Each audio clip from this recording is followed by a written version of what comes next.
This is Grudowski of WeAreChange.org. I'm joined by the one and only Gigi Bowman, very beautiful woman who has been running for public office here as a third party, and she's been going through a lot of intimidation, a lot of harassment, a lot of just craziness that's been happening to you. Gigi, can you tell me what's been happening with your run for political office here in New York State? All right. Well, I've been running for New York State Senate, District 5, Long Island, New York.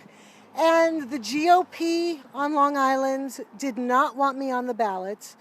I guess the reason was they do not want to lose the Republican seats or the Republican hold that they have in New York. They don't want the Democrats to win. But I say, who gives a damn? Both parties are exactly the same.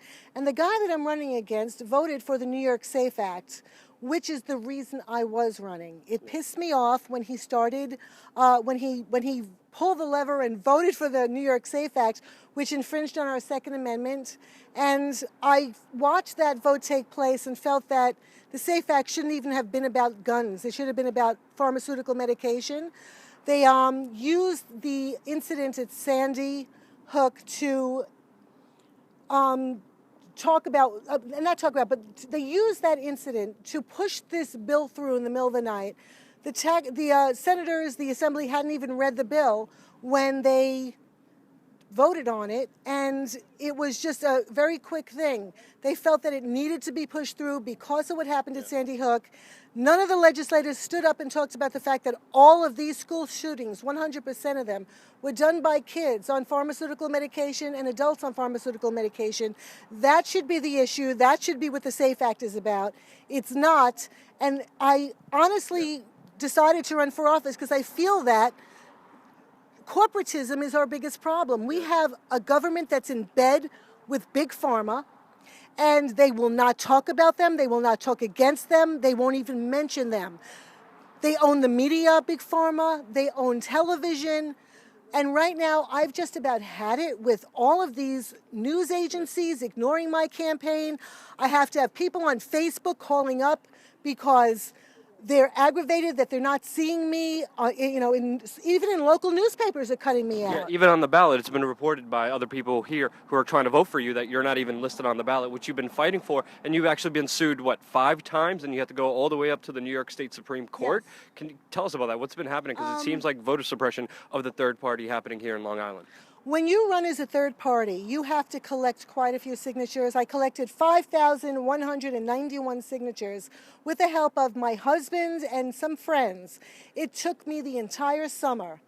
And they contested every one of those signatures as fraudulent, which anybody out there who did sign my petition should be pissed off because you signed it because you felt that I belonged on the ballot and that everybody has a right to be on the ballot. I had 5,000 conversations with people who said, after listening to me or reading my brochure, I will sign your petition and you deserve to be on the ballot.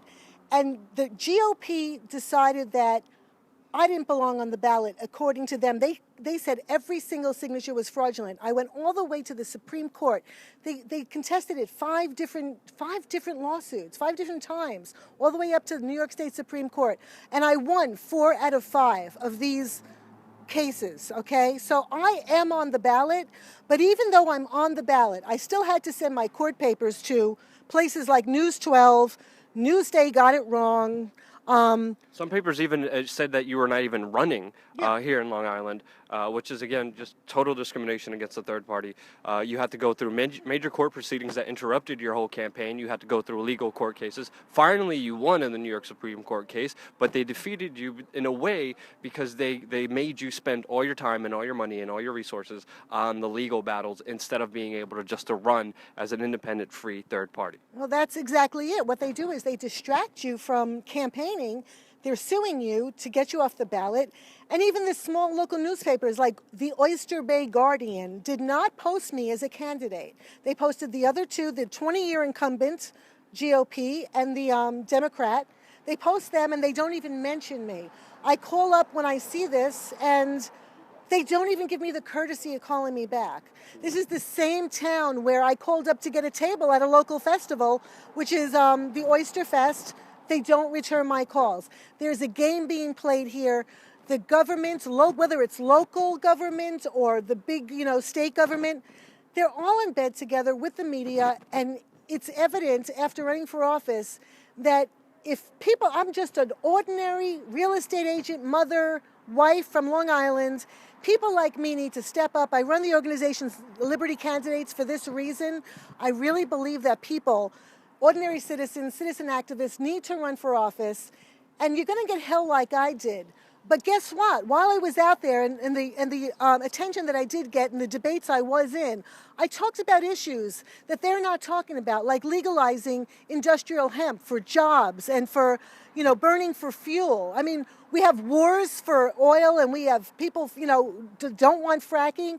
Nobody ever talks about industrial hemp. I talked about things like, how about legislative pay in New York is so ridiculously high that the senator that I'm running against, his office expenses for 1 year were $750,000, and that was in 2010. I haven't gotten the amount for this year.